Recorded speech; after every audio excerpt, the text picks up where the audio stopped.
We have an update on that massive apartment fire in Squirrel Hill. The city's fire investigation unit has determined it was an electrical fire that started in the basement utility room. Tonight, Barry Pintar shows us the demolition that began last night.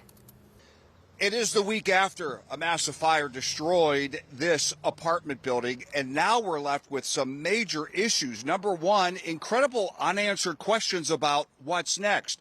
Number two, for all these folks who live near here, insane inconvenience, at least according to them. And the third one, our outright bizarre demolition schedule. This cell phone video from a resident in an apartment next door to that fire and demolition site, stamped 10:38 p.m. That's when he says the first teardown happened after crews had been there for several hours preparing. Mark Goldberg owns an apartment building right next door. What are you hearing from your tenants? Well, they're upset. First of all, they had to evacuate last Tuesday and Wednesday. Some of them came back on Thursday, the rest of them came back on Friday. Yeah. So I'm concerned about their safety, their welfare.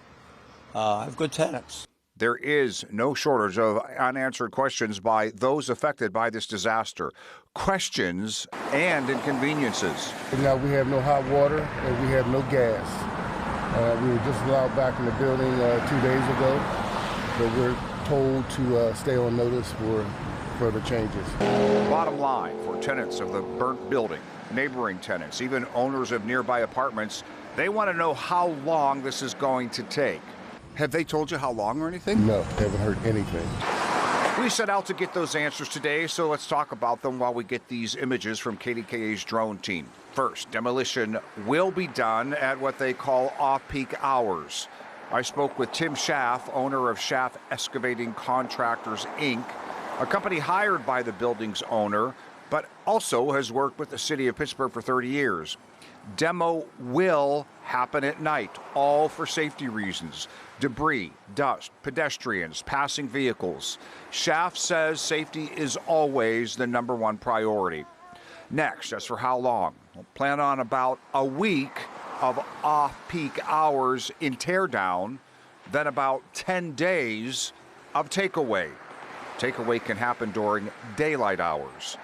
Regarding utilities being on and off, again, it's all about safety.